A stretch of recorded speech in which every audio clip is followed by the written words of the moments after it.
Préparez-vous pour une histoire qui vous coupera le souffle et vous fera remettre en question tout ce que vous pensiez savoir sur le destin et la famille. Il n'aurait jamais imaginé qu'en montant dans un taxi par cette nuit pluvieuse, le destin l'attendait avec un sourire narquois, prêt à démanteler le monde soigneusement construit qu'il avait érigé. À l'intérieur du taxi, le passé l'attendait sous les traits d'une femme qu'il n'avait jamais oubliée. Et dans ses bras, un enfant aux yeux identiques aux siens. Restez avec moi jusqu'à la fin, car ce n'est pas une simple histoire. C'est la meilleure que vous entendrez aujourd'hui.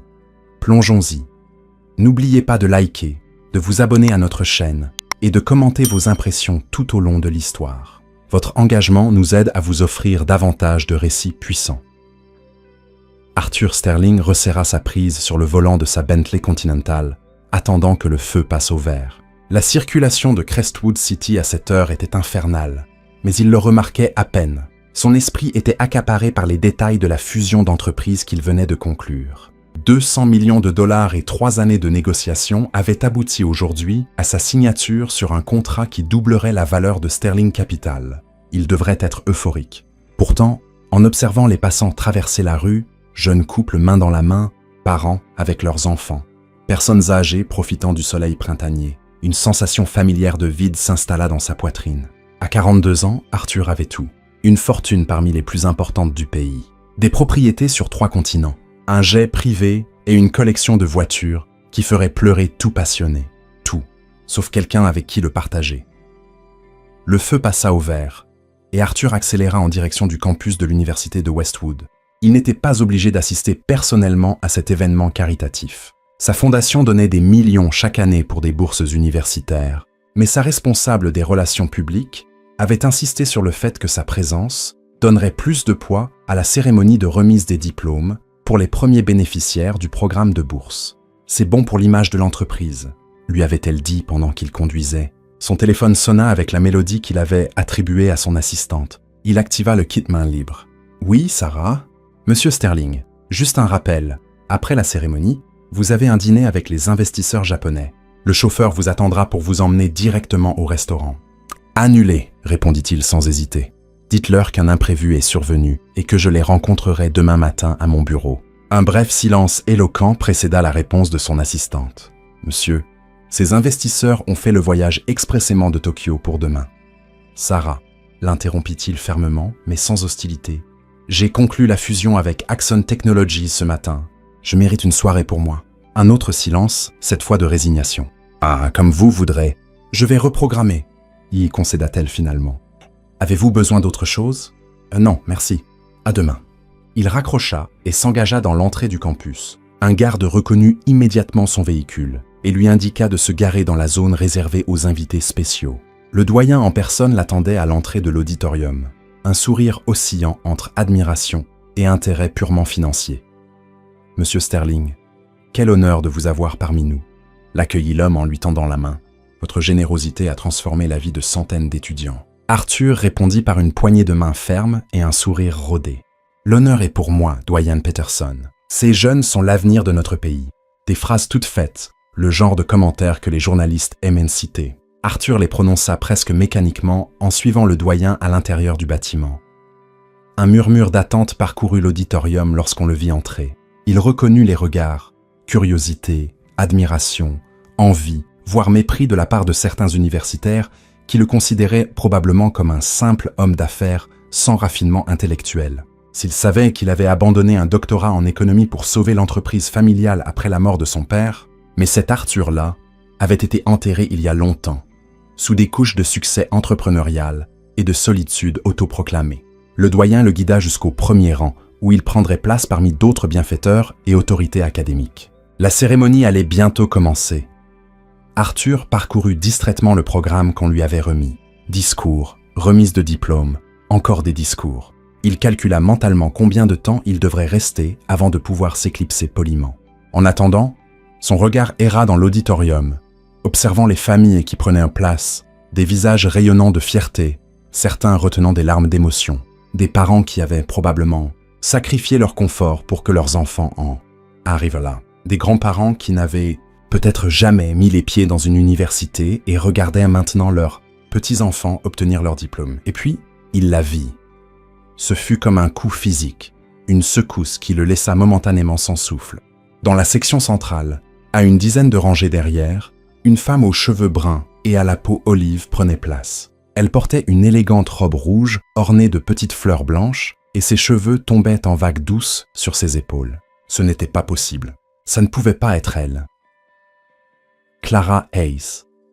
Son nom traversa son esprit comme un éclair, illuminant des souvenirs qu'il pensait oubliés depuis longtemps.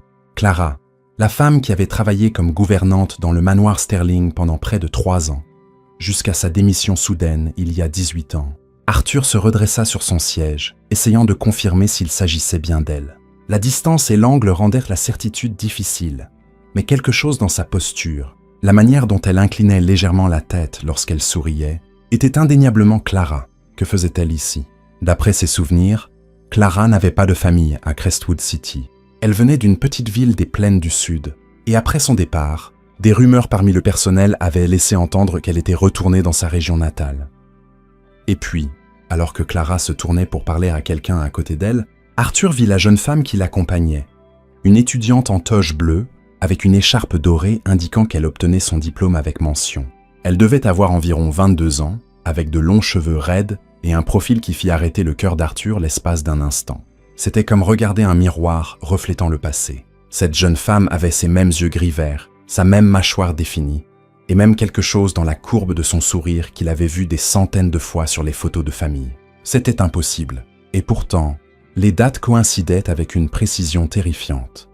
Clara avait quitté le manoir Sterling brusquement, sans dire au revoir, quelques semaines seulement après cette nuit-là. Cette nuit où, fraîchement rentré des États-Unis après avoir obtenu son MBA, il avait trop bu pour célébrer le succès de sa première grande acquisition d'entreprise. Cette nuit où il avait croisé Clara alors qu'elle terminait de nettoyer son bureau. Cette nuit qui était restée floue dans sa mémoire, enfouie sous une gueule de bois et le rythme effréné du lendemain.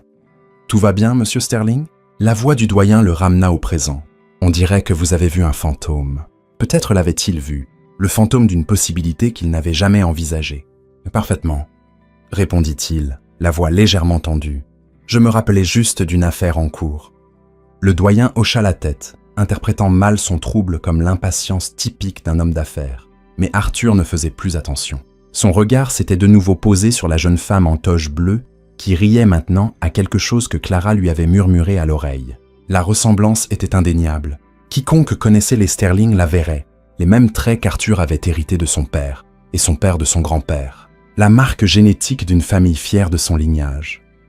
Une idée commença à se former dans son esprit, terrible dans ses implications. Cette jeune femme pouvait-elle être? Non, il devait y avoir une autre explication, une coïncidence génétique, une ressemblance fortuite. Il le fallait. Mais à mesure que la cérémonie commençait et que le doyen prononçait son discours de bienvenue, Arthur ne pouvait détacher ses yeux de cette jeune femme. Et à chaque minute qui passait, à chaque geste qu'il observait, la certitude grandissait en lui. Il devait savoir. Il devait parler à Clara, lui poser la question directement, confronter un passé qui était peut-être revenu bouleverser complètement son présent et son avenir. Que pensez-vous qu'Arthur craint le plus à cet instant? Et pourquoi pensez-vous que Clara ne lui a jamais rien dit? Partagez vos réflexions ci-dessous. Ne manquez rien de ce voyage émotionnel. Likez cette vidéo et abonnez-vous à notre chaîne maintenant. Les applaudissements le tirèrent de ses pensées. Le doyen avait terminé son discours et présentait maintenant la représentante de la promotion, qui allait prononcer quelques mots au nom de ses camarades diplômés. « C'est un honneur de présenter notre prochaine oratrice », annonça le doyen avec une fierté évidente. Diplômée avec les plus hautes distinctions en droit international, bénéficiaire de la bourse Sterling pour l'excellence académique et récemment acceptée dans un prestigieux programme de 3e cycle à l'université de Cambridge. Mesdames et messieurs, Lily Hayes. Une nouvelle vague d'applaudissements, plus enthousiaste encore, remplit l'auditorium alors que la jeune femme en toge bleue se levait de son siège. Arthur observa Clara l'enlacer brièvement avant de la laisser se diriger vers la scène, des larmes de fierté scintillant dans ses yeux. Lily Hayes, le nom de jeune fille de Clara, pas le sien. Mais ses yeux, cette façon de marcher avec détermination, la tête haute, tout en elle criait « Sterling ». Alors que la jeune femme montait sur le podium et ajustait le micro, Arthur sentit le monde autour de lui s'effacer. Seule elle existait pour lui. Cette jeune femme qui pourrait être, qui était presque certainement, sa fille. Lily commença à parler avec une éloquence et une assurance impressionnantes. Son discours sur la responsabilité des privilégiés envers les moins fortunés, sur l'éducation comme véritable égaliseur social, résonnait avec une conviction qu'Arthur n'avait pas ressentie depuis des années. Il écoutait chaque mot, chaque inflexion de sa voix, cherchant des échos de lui-même en elle, et il les trouva, dans son style argumentatif, dans la manière dont elle structurait logiquement chaque point avant de passer au suivant, dans la façon dont elle haussait parfois un sourcil pour souligner un point important, des gestes qu'il faisait inconsciemment lors de ses présentations d'entreprise.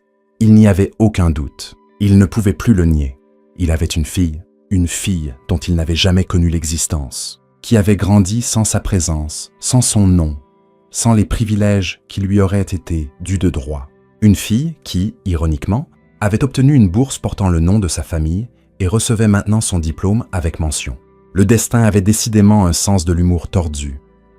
Lorsque Lily termina son discours, l'auditorium éclata en applaudissements. Arthur se retrouva debout avec le reste des spectateurs, applaudissant mécaniquement, tandis que son esprit bourdonnait de questions sans réponse. Pourquoi Clara ne lui avait-elle jamais rien dit?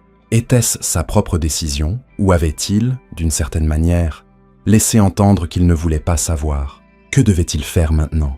Alors que Lily retournait à sa place, recevant des félicitations sur son chemin, Arthur prit une décision. Il attendrait la fin de la cérémonie pour trouver le bon moment d'approcher Clara. Il avait besoin de réponses, mais il devait aussi être prudent. Il ne pouvait pas faire irruption dans la vie de cette jeune femme et bouleverser son monde avec des revendications de paternité. La cérémonie se poursuivit avec la remise des diplômes. Quand le nom de Lily Hayes fut appelé, Arthur la regarda monter sur scène à nouveau, cette fois pour recevoir son diplôme. Depuis son siège au premier rang, il pouvait la voir plus clairement. La ressemblance était encore plus frappante de près. Après avoir reçu son diplôme, Lily jeta un bref regard vers la zone où se trouvaient les autorités et les bienfaiteurs. Pendant un instant, ses yeux, les siens, croisèrent ceux d'Arthur. Il n'y avait aucune reconnaissance dans son regard, seulement la politesse de quelqu'un observant un étranger. Mais pour Arthur, ce bref contact visuel fut comme une décharge électrique. À cet instant précis, alors que la jeune femme descendait de la scène avec son diplôme en main, Arthur Sterling sut que sa vie venait de changer pour toujours, que les priorités qui avaient régi son existence pendant des décennies, pouvoir, argent, prestige, s'effondrèrent devant une nouvelle réalité. Il avait une fille, et il devait trouver le courage de confronter cette vérité et ses conséquences, quelles qu'elles soient. Le reste de la cérémonie se déroula pour Arthur, comme s'il était sous l'eau.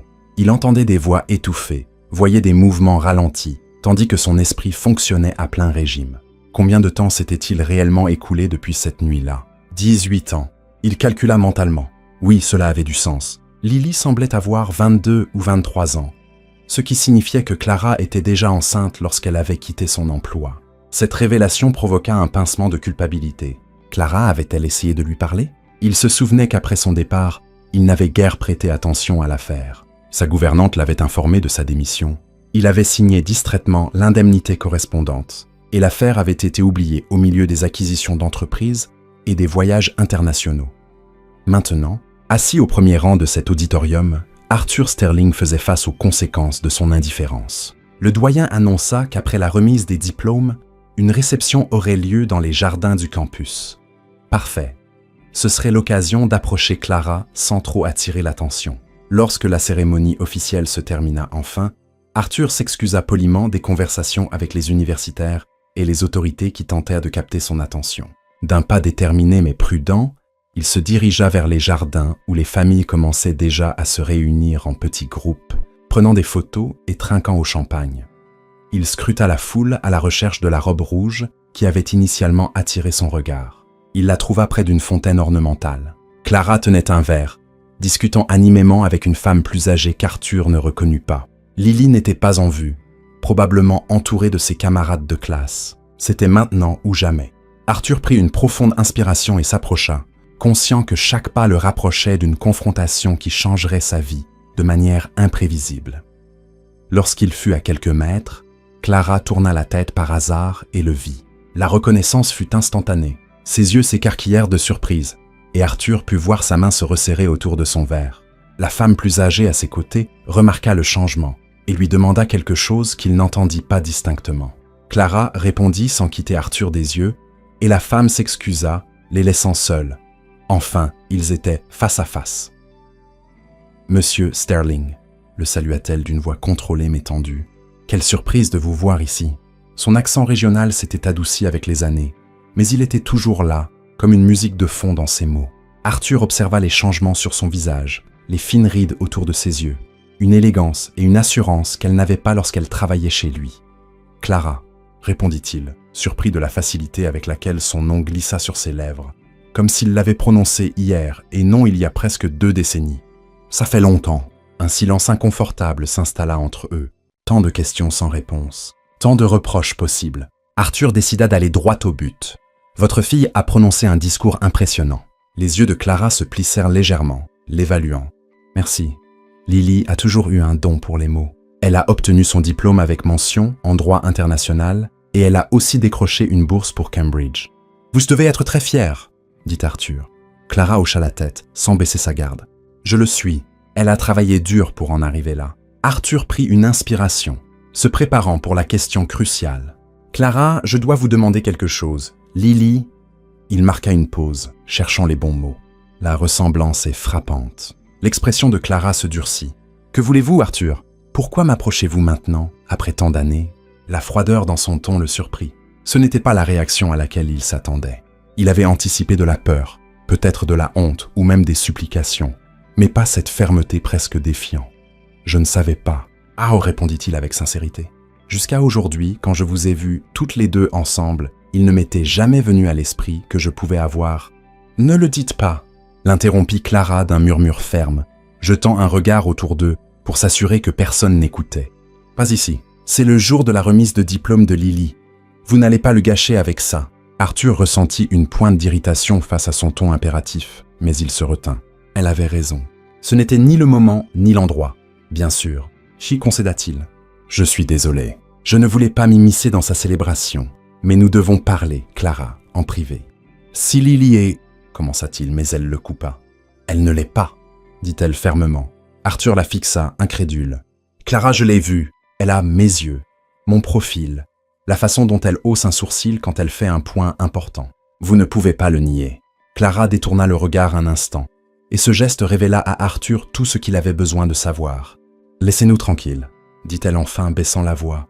« Nous nous en sommes très bien sortis sans vous pendant 22 ans.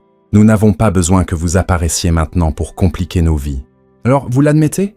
insista Arthur. « So es mafia. » Clara le regarda avec un mélange de résignation et de défi. « Qu'est-ce que ça change, ce que je dis? Vous avez déjà décidé ce que vous voulez croire.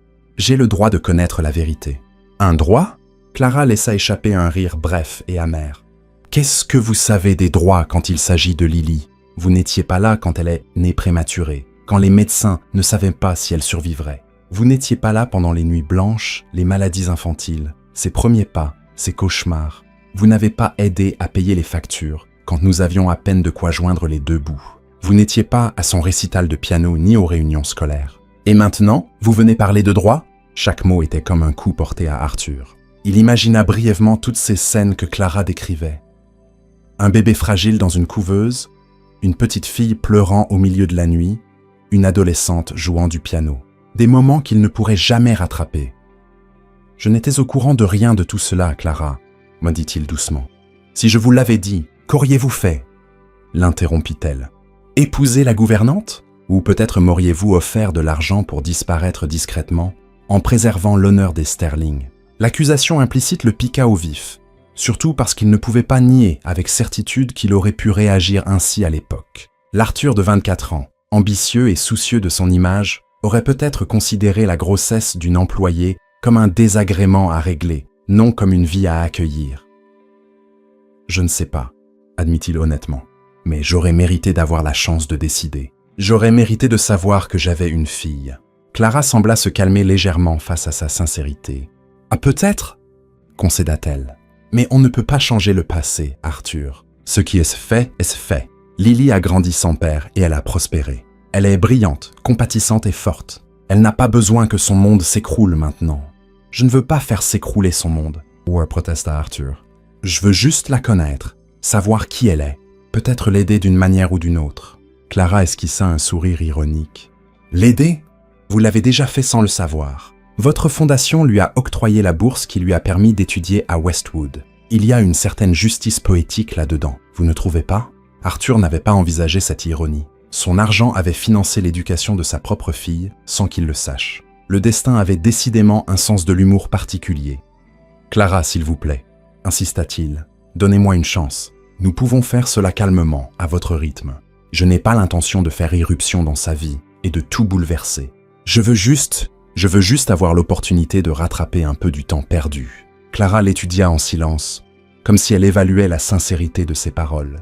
Enfin, elle sortit une carte de son sac et la lui tendit. « Mon numéro !» Nan expliqua-t-elle. « Appelez-moi dans quelques jours, quand l'euphorie de la remise des diplômes sera retombée. Nous parlerons alors. » Arthur prit la carte, sentant qu'il s'agissait d'une petite victoire. Au moins, elle n'avait pas catégoriquement rejeté la possibilité d'un dialogue futur. « Merci », dit-il en glissant la carte dans la poche intérieure de sa veste. « Je vous appellerai. » À cet instant, il vit Lily s'approcher d'eux, entourée d'amis qui riaient et discutait avec animation.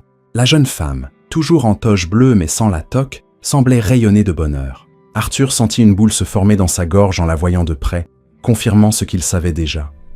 Elle était indéniablement sa fille. « Je dois y aller », dit Clara précipitamment. « Pas un mot de tout cela à Lily, compris? Pas aujourd'hui, promettez-le-moi. »« Je promets », assura-t-il.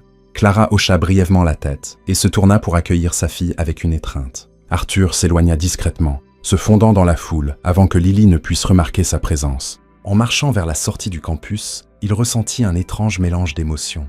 La douleur aiguë d'avoir perdu 22 ans de la vie de sa fille. La colère contre lui-même pour ne pas avoir posé de questions, pour ne pas avoir su, pour ne pas avoir été là. Mais il y avait aussi de l'espoir. Un espoir fragile et ténu qu'il n'était pas trop tard pour faire partie de la vie de Lily, d'une manière ou d'une autre.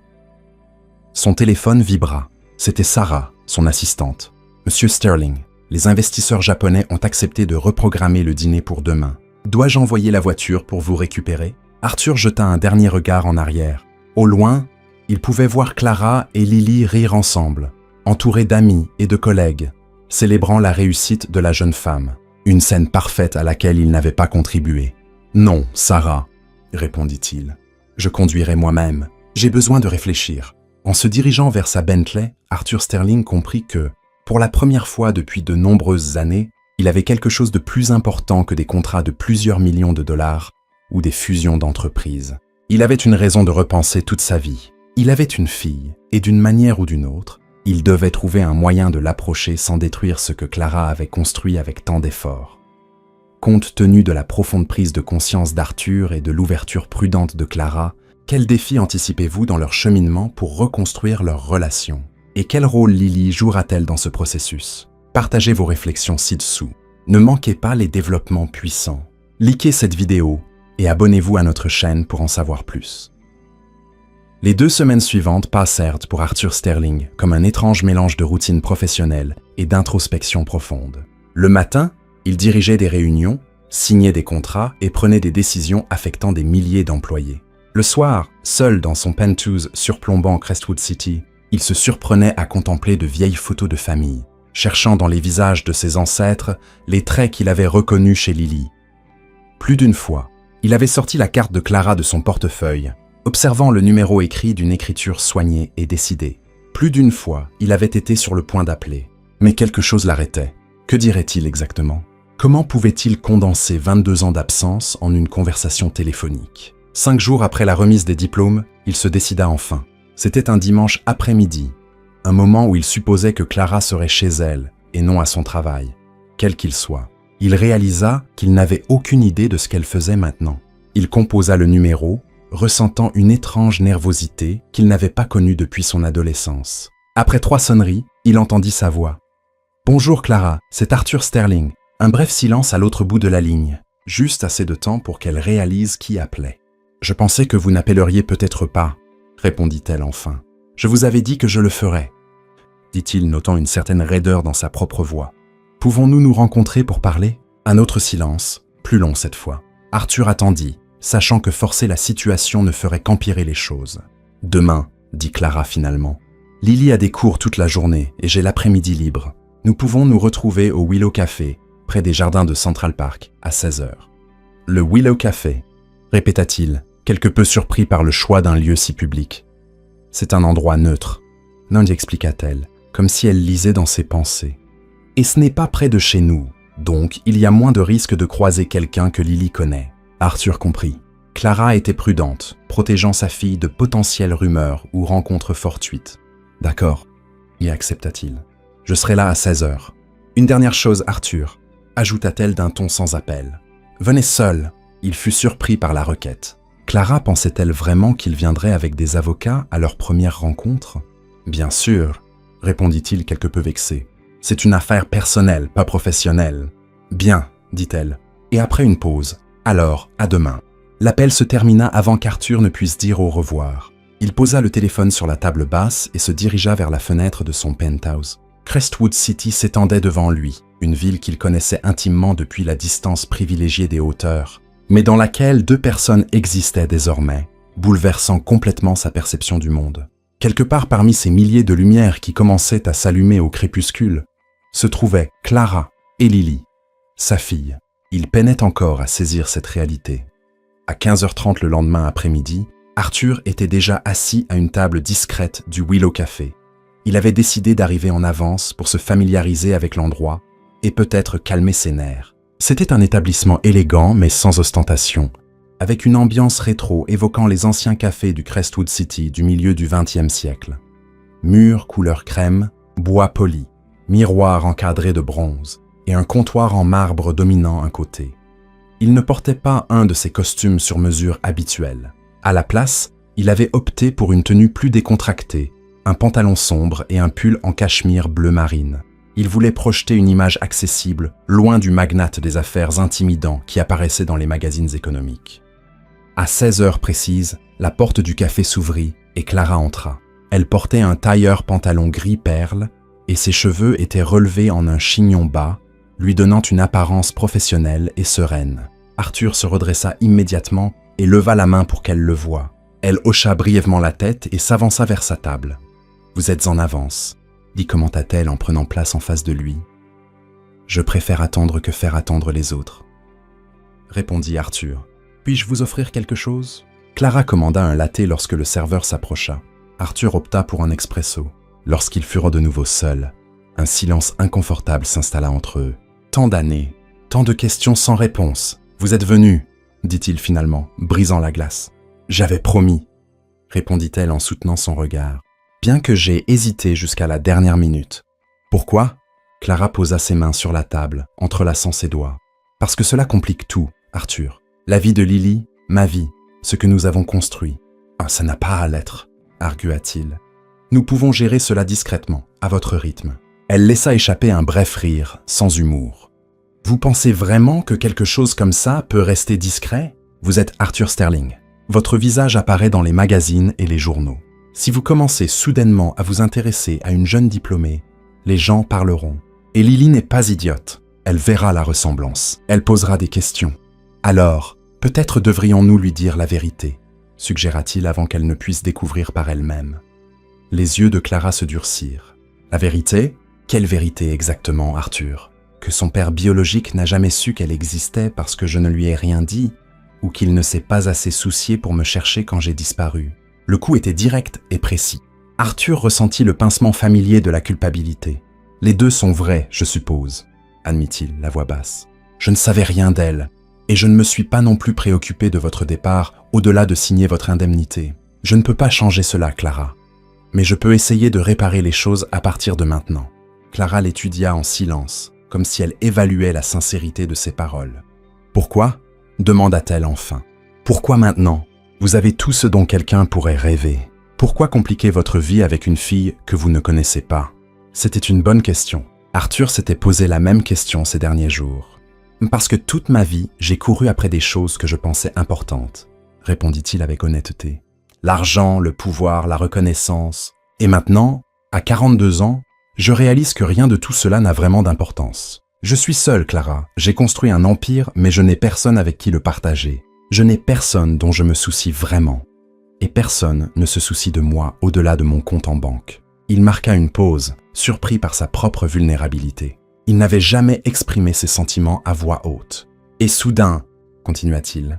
Je découvre que j'ai une fille, une jeune femme brillante, éloquente, qui a accompli ce que j'aurais pu lui offrir sans y réfléchir, entièrement par son propre mérite. Je ne peux pas ignorer cela. Je ne veux pas l'ignorer. Clara sembla considérer ses paroles alors que le serveur apportait leur café et les laissait de nouveau seuls. « Et que comptez-vous faire exactement » demanda-t-elle en remuant son café distraitement. « Qu'attendez-vous de tout cela ?»« Je ne sais pas, » admet Arthur. « Je n'ai jamais été père, je ne sais pas comment l'être. Je sais juste que je veux la connaître, savoir qui elle est, peut-être l'aider d'une manière ou d'une autre si elle me le permet. »« Lily n'a pas besoin de votre argent, » dit Clara fermement. « J'ai veillé à ce qu'elle ne manque jamais de l'essentiel.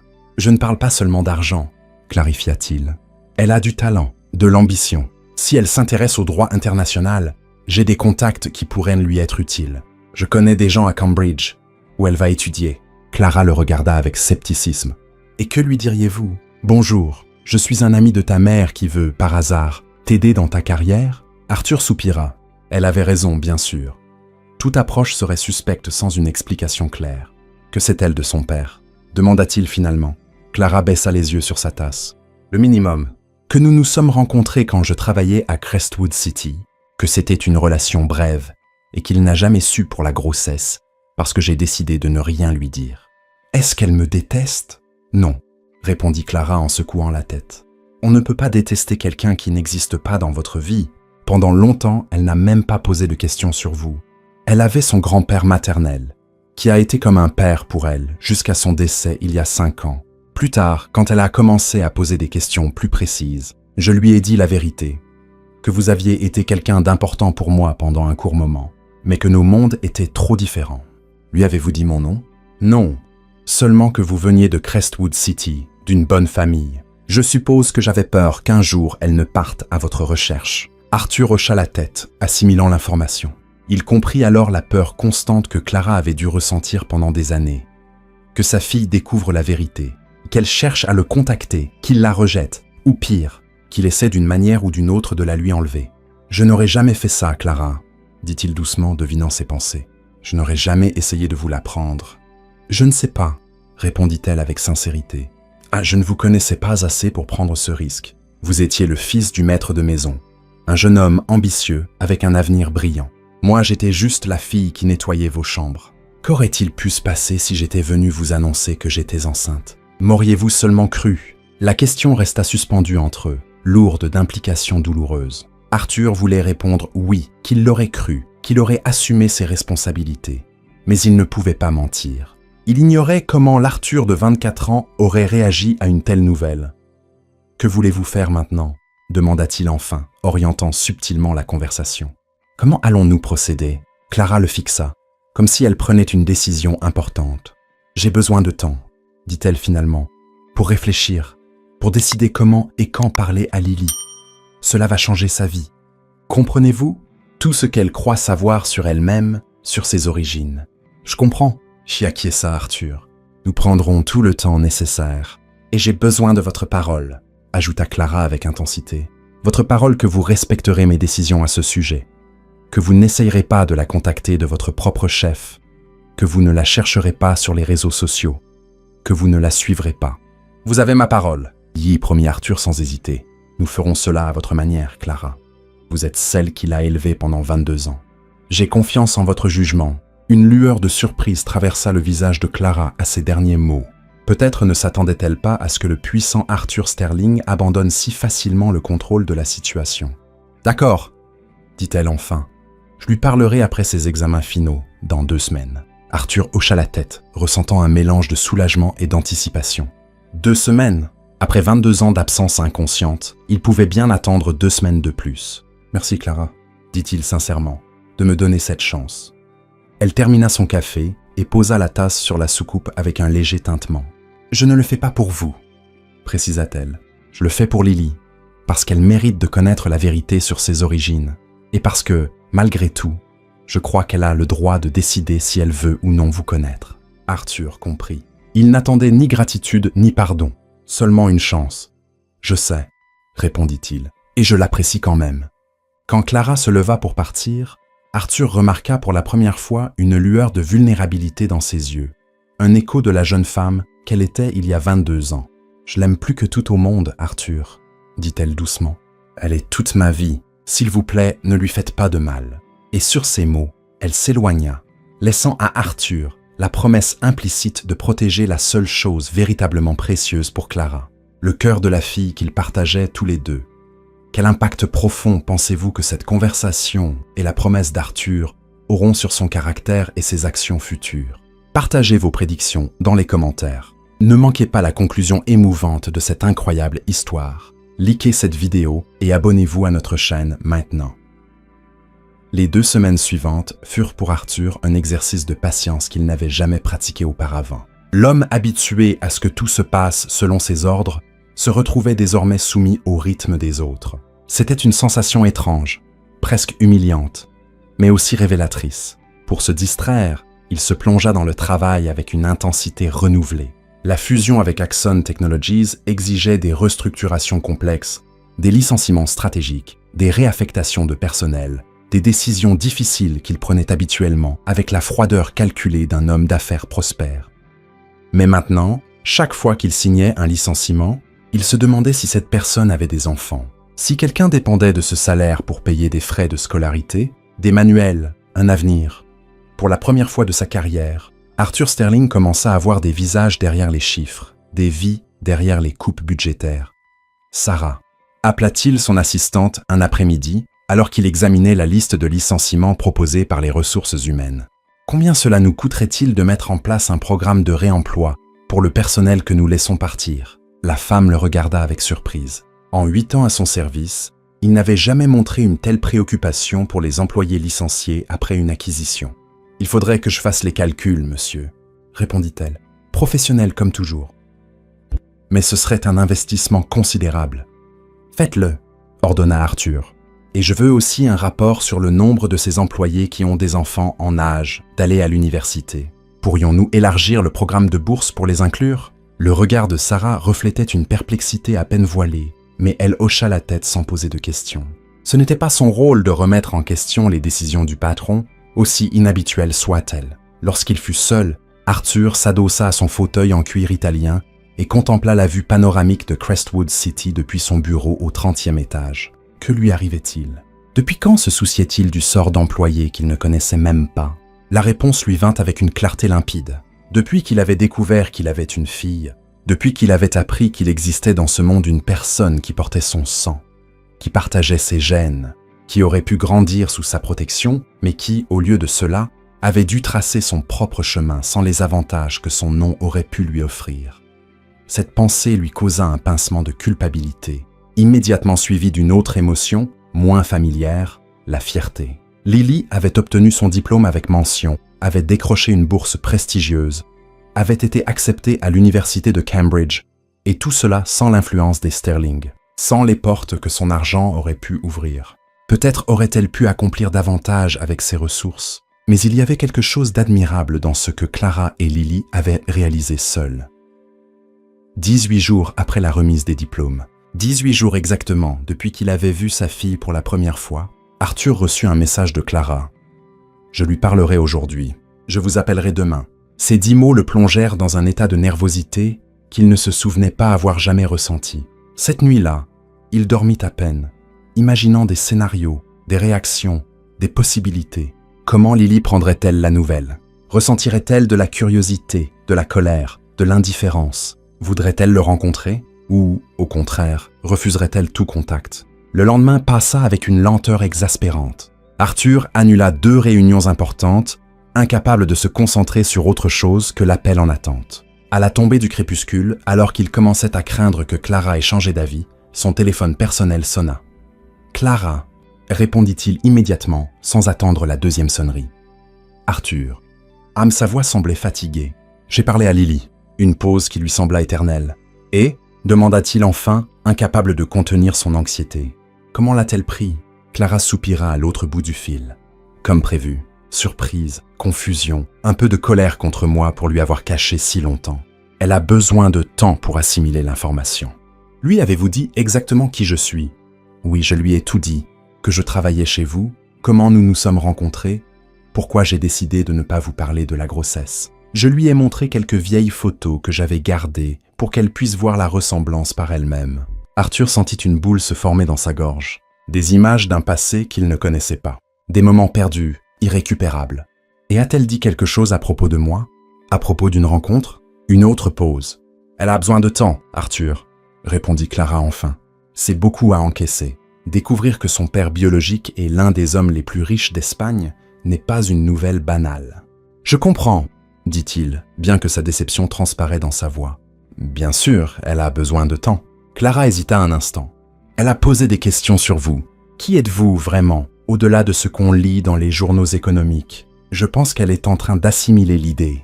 Une étincelle d'espoir s'alluma dans la poitrine d'Arthur. C'est une bonne chose, non? C'est naturel, nuança Clara. De la curiosité. Ne vous faites pas trop d'illusions pour l'instant. Arthur sentit, bien qu'elle ne puisse pas le voir, qu'après 22 ans, il pouvait attendre un peu plus longtemps. « Que lui avez-vous dit à mon sujet ?» demanda-t-il sincèrement curieux. « La vérité, » répondit Clara, « que vous étiez un jeune homme ambitieux quand nous nous sommes rencontrés, que vous n'avez jamais été cruel envers moi, mais pas particulièrement gentil non plus, que nous appartenions à des mondes complètement différents. Lui avez-vous dit que je veux la rencontrer ? Oui, admit Clara. Je lui ai dit que vous sembliez très affecté en la découvrant à la remise des diplômes, que vous m'avez cherché après et que vous avez exprimé votre désir de faire partie de sa vie, dans la mesure où elle le permettra. Arthur prit une profonde inspiration. Au moins, Clara avait été juste à cet égard, le présentant comme quelqu'un d'intéressé, et non comme un homme insensible qui ne voulait rien savoir de sa fille. « Merci pour ça. Je ne lui ai pas menti, si c'est ce que vous pensez, » et précisa Clara. « Je lui ai dit exactement ce que j'ai perçu lors de notre rencontre, que vous semblez sincèrement intéressé à la connaître. » Un silence s'installa entre eux, chargé de questions non posées. « Que se passe-t-il maintenant » demanda Arthur finalement. « Maintenant, nous attendons, » répondit Clara. « Lily a besoin de traiter tout cela. Elle a terminé ses examens, mais elle se prépare à déménager à Cambridge. Son master commence en septembre. Puis-je aider avec quoi que ce soit ?» offrit-il immédiatement, pensant aux frais que ce déménagement et ce master impliqueraient. « Non, » répondit-elle fermement. « Je vous l'ai déjà dit, Arthur. Nous n'avons pas besoin de votre argent. Lily a une bourse complète, et je peux l'aider avec ses frais de subsistance. » Arthur retint la réplique automatique qui lui vint à l'esprit. Pour lui, qui pouvait acheter des appartements à Londres sans sourciller, il était presque inconcevable que quelqu'un refuse son aide financière. Mais il comprenait la fierté de Clara, l'indépendance qu'elle avait cultivée pendant plus de 2 décennies. « D'accord, » concéda-t-il, « mais si vous changez d'avis ou si Lily a besoin de quelque chose, je vous le ferai savoir, » compléta Clara, bien que tous deux savaient que cela était peu probable. Une autre pause. Et quand Clara parla de nouveau, sa voix semblait légèrement différente, presque vulnérable. « Il y a autre chose, Arthur. Quelque chose que Lily m'a demandé de vous poser. »« Oui ?» Le cœur d'Arthur s'accéléra. « Quoi donc ?» Elle veut savoir pourquoi maintenant. Pourquoi, après toutes ces années, voulez-vous la rencontrer? Est-ce une simple curiosité, un caprice passager ou... Clara hésita avant de continuer. « Si vous vous souciez vraiment de la personne qu'elle est, et pas seulement du fait qu'elle est votre fille biologique. » La question frappa Arthur comme un coup de poing. C'était une question profonde, allant droit au cœur de ses motivations. Une réponse superficielle ou calculée ne suffirait pas. Lily, à travers Clara, demandait une honnêteté absolue. C'est une question légitime, admit-il enfin. Et la réponse est complexe. Oui, au début c'était la surprise, l'impact de découvrir que j'ai une fille. Mais ensuite, quand je l'ai vue parler sur cette estrade, quand j'ai écouté son discours, quand j'ai observé ses gestes et sa manière de s'exprimer, quelque chose a changé en moi. Il marqua une pause, organisant ses pensées, voulant être aussi sincère que possible. J'ai passé les 20 dernières années à construire un empire, Clara.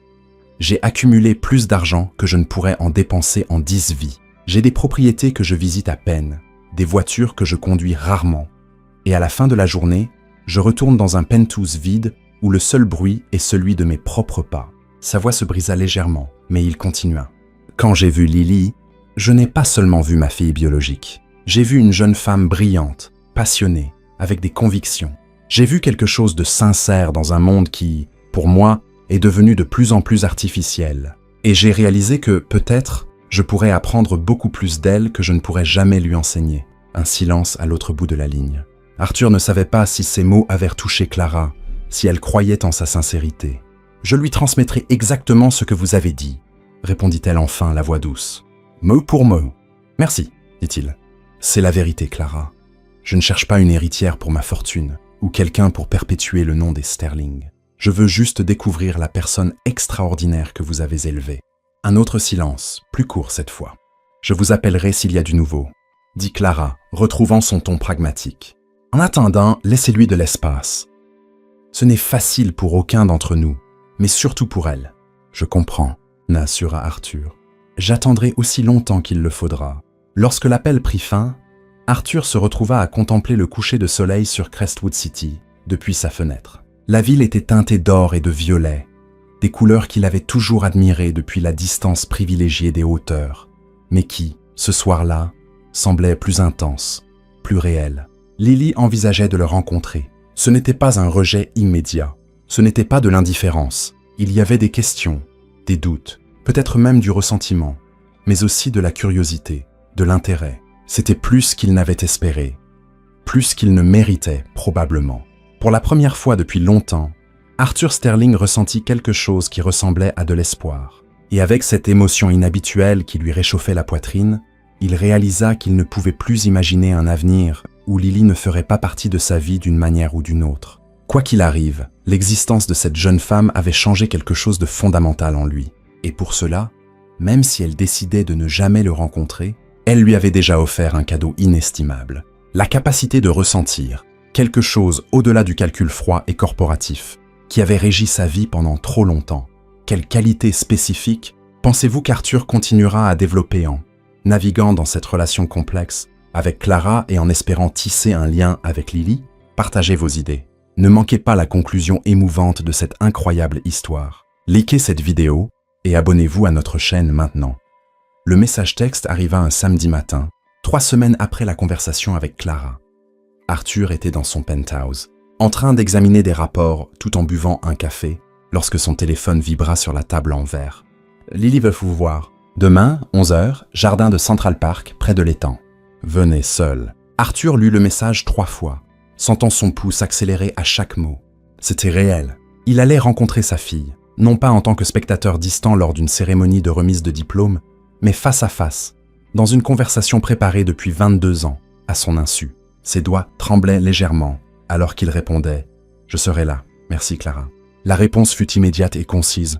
Ne la décevez pas. Ces 3 mots portaient tout un monde d'avertissements implicites, de protection maternelle, de lassitude accumulée au fil des années. Arthur comprit pleinement le message. C'était probablement sa seule chance. Le reste de la journée passa dans un état de nervosité croissante. Il annula une partie de golf avec d'importants actionnaires, ce qu'il n'avait jamais fait auparavant. Il arpenta son penthouse comme un animal en cage, répétant mentalement ce qu'il dirait, comment il se présenterait, quelle image il voulait projeter. Devait-il s'habiller formellement ou de manière décontractée? Apporter un cadeau ou cela semblerait-il trop prétentieux? Parler affaires pour l'impressionner ou éviter complètement ce sujet? Il ne s'était jamais senti aussi peu sûr de lui, aussi dépourvu des certitudes qui régissaient sa vie quotidienne. Finalement, il opta pour l'authenticité. S'il voulait construire une relation sincère avec Lily, il devait commencer par être lui-même, et non une version calculée, conçue pour faire une certaine impression. Le dimanche se leva clair, l'un de ces jours printaniers parfaits à Crestwood City, avec un ciel d'un bleu intense et une légère brise faisant bruisser les feuilles des arbres. Arthur arriva au jardin de Central Park une demi-heure en avance, non par impatience, mais par prudence. Il voulait se familiariser avec l'environnement, trouver un banc tranquille où il pourrait parler sans interruption. Il portait un pantalon sombre et une chemise bleue, sans cravate, décontracté mais élégant. Dans sa main gauche, il tenait un petit paquet enveloppé de papier argenté. Il avait beaucoup hésité à apporter un cadeau, mais il avait finalement décidé que ce serait un geste approprié.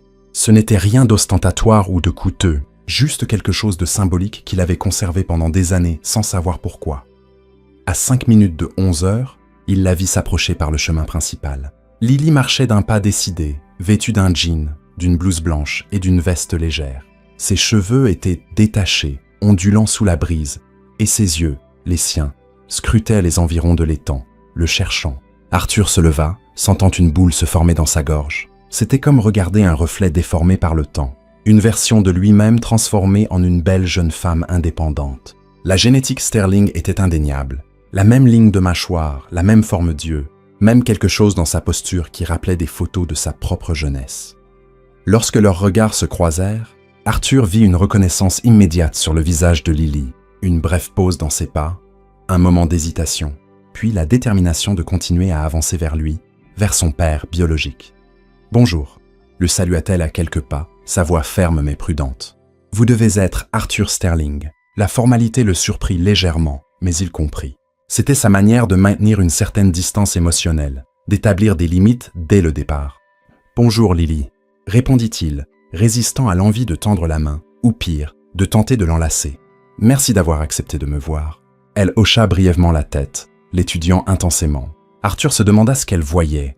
L'homme d'affaires des magazines économiques, l'ancien employeur de sa mère, ou simplement un étranger qui partageait ses yeux.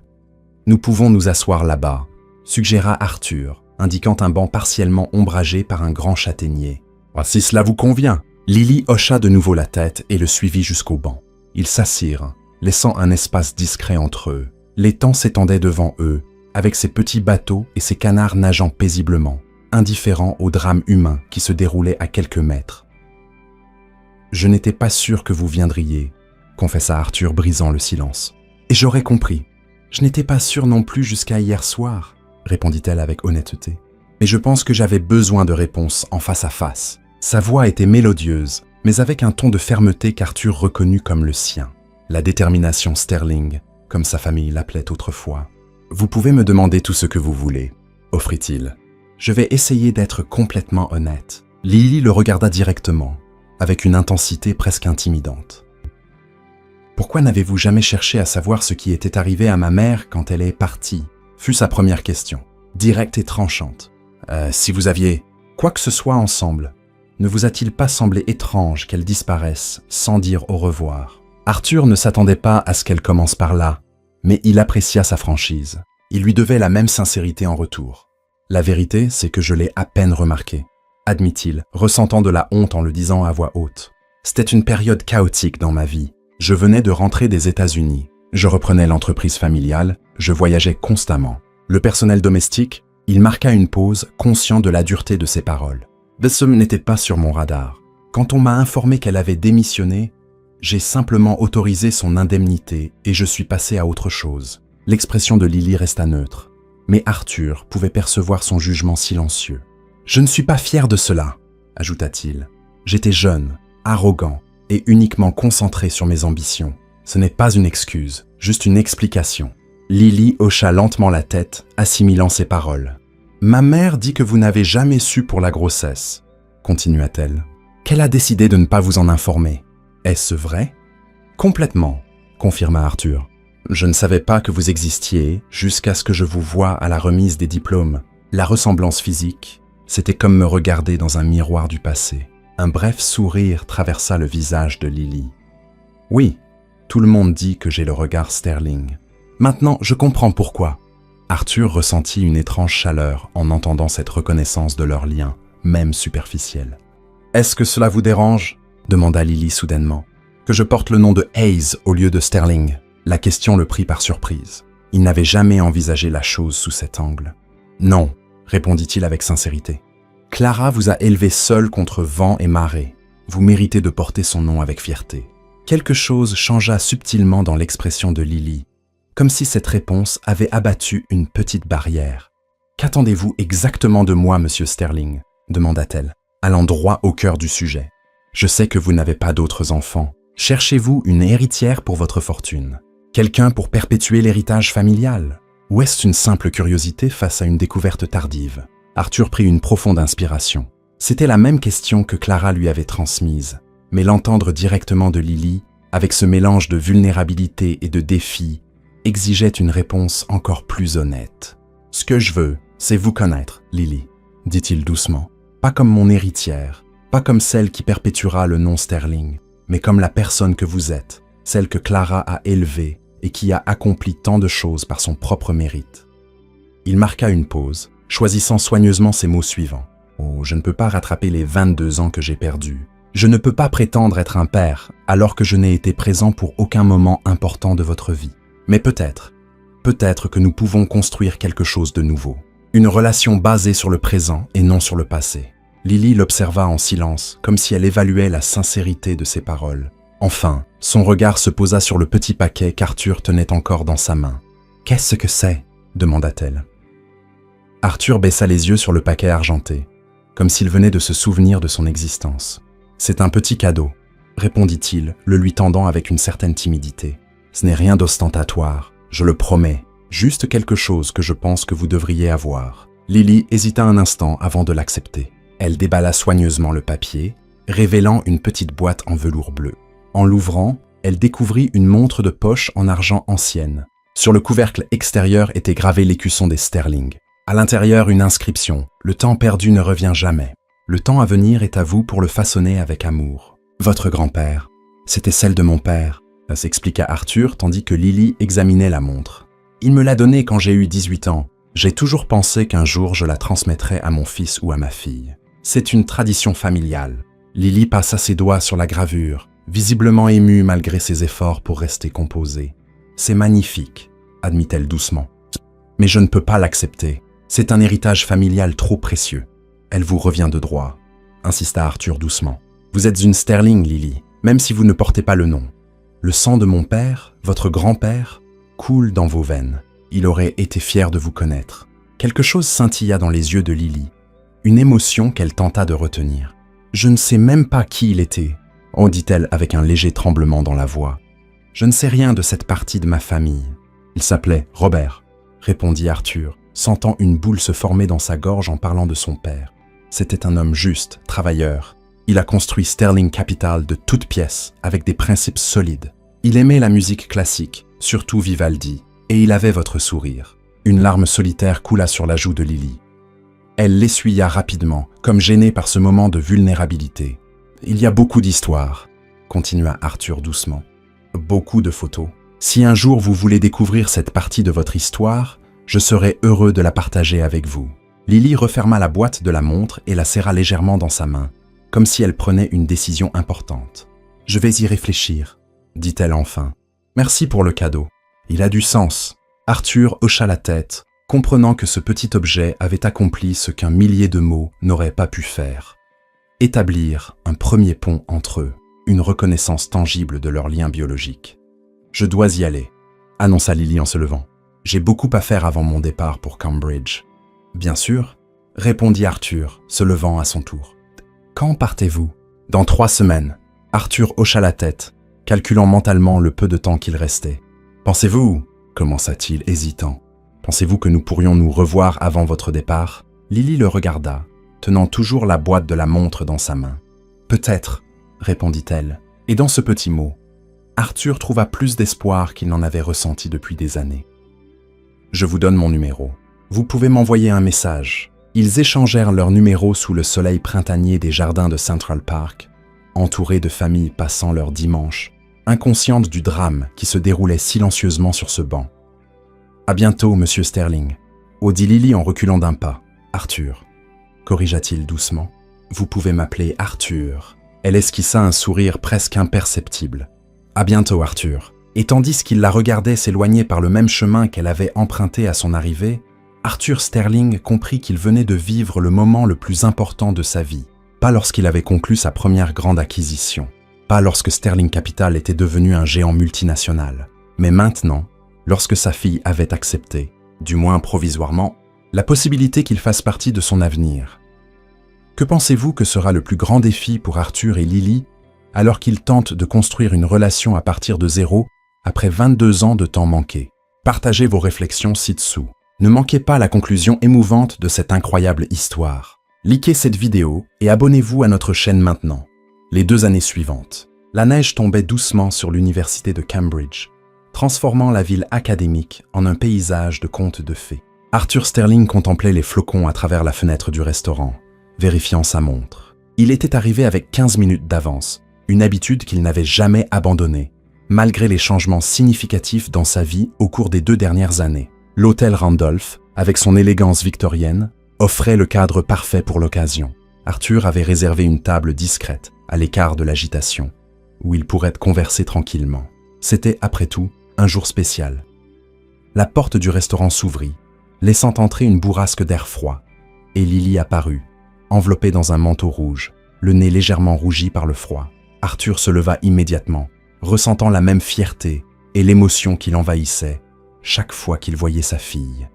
« Joyeux anniversaire, Lily !» la salua-t-il lorsqu'elle atteignit la table, se penchant pour l'embrasser sur la joue, un geste qui, après des mois, était devenu naturel pour eux deux. « Merci, papa », répondit-elle avec un sourire, enlevant son manteau avant de s'asseoir. Arthur ressentait toujours une chaleur inattendue chaque fois qu'il entendait ce mot « papa ». Cela faisait seulement 8 mois que Lily avait commencé à l'appeler ainsi, lors d'une visite à Crestwood City où ils avaient exploré ensemble le musée national d'art.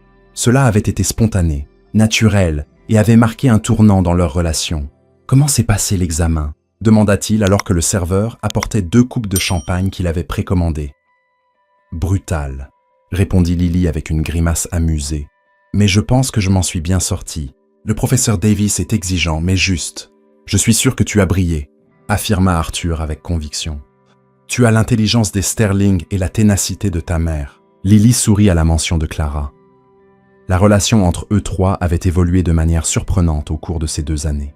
D'une tension initiale, elle était passée à une dynamique respectueuse, puis à une sorte d'amitié prudente mais sincère. « À quelle heure arrive maman ?» demanda Lily, consultant sa propre montre, celle qu'Arthur lui avait offerte ce jour-là dans le parc, qu'elle avait fait adapter pour la porter au poignet. « Son vol atterrit à 16 heures, répondit Arthur. « J'ai envoyé une voiture la chercher à Heathrow. Elle sera là pour le dîner. » C'était la première fois que Clara visitait Cambridge depuis que Lily avait commencé ses études. Au cours de la première année, c'était Arthur qui s'était déplacé régulièrement, construisant progressivement sa relation avec sa fille, tout en respectant scrupuleusement les limites établies par Lily et Clara. Le serveur leur tendit les menus et se retira discrètement. Arthur observa sa fille alors qu'elle étudiait les options avec la même concentration qu'elle appliquait à tout. Ses cheveux étaient relevés en une queue de cheval haute, mettant en valeur les traits qu'elle avait hérités de lui. La ligne de la mâchoire, la forme des yeux, mais son expressivité, sa chaleur.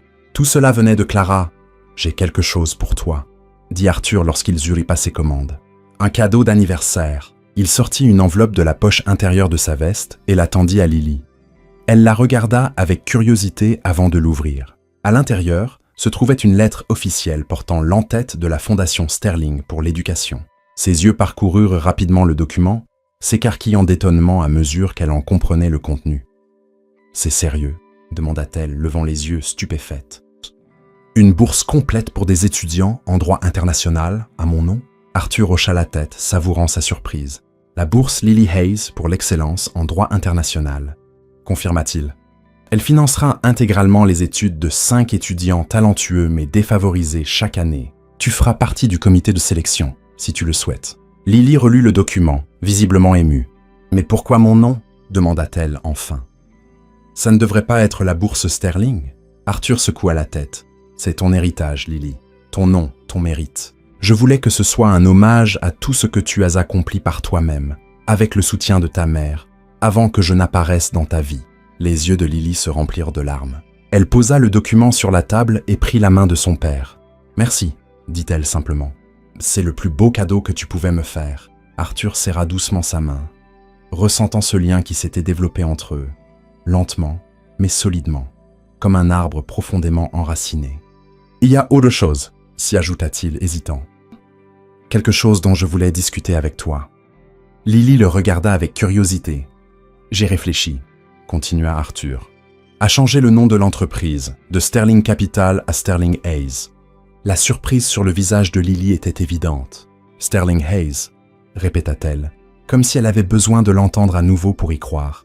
« C'est l'héritage de ma famille, l'œuvre de ma vie, » dit-il simplement. « Et maintenant, c'est aussi une partie de ton histoire. Je ne te suggère pas de rejoindre l'entreprise si tu ne le veux pas.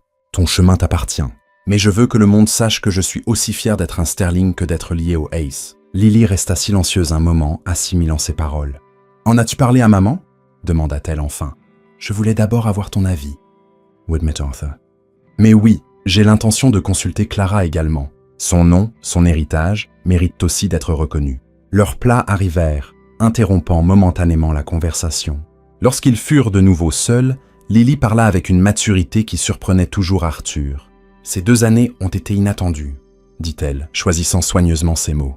Quand maman m'a dit la vérité, je ne savais pas à quoi m'attendre.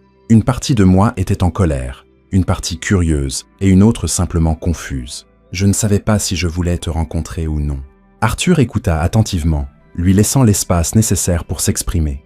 « Mais je suis contente de t'avoir donné cette chance, » Guy continua-t-elle. « De nous être donné cette chance, ça n'a pas été facile. Il y a eu des moments gênants, des malentendus, même quelques disputes sérieuses. » Arthur se souvenait particulièrement d'une dispute animée concernant ses politiques commerciales en Amérique latine, où la vision idéaliste de Lily s'était heurtée de plein fouet à son pragmatisme d'homme d'affaires. Paradoxalement, cette confrontation honnête avait renforcé leur relation.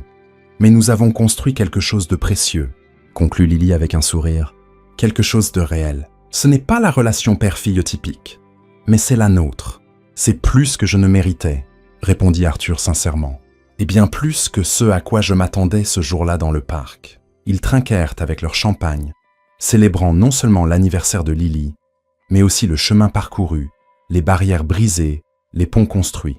« Alors, qu'en penses-tu » demanda Arthur, revenant au sujet. « Sterling Hayes. » Lily réfléchit à la proposition un moment de plus. « J'aime ça, » décida-t-elle enfin. « C'est un symbole d'union, pas seulement une fusion. 2 noms, 2 histoires coexistantes avec une importance égale. » Arthur ressentit une bouffée de fierté. Sa fille trouvait toujours les mots justes, l'essence des choses. Le repas se déroula avec des conversations sur les études de Lily, les changements dans l'entreprise d'Arthur, de plus en plus orientés vers la responsabilité sociale sous l'influence subtile de sa fille, et des anecdotes partagées des derniers mois.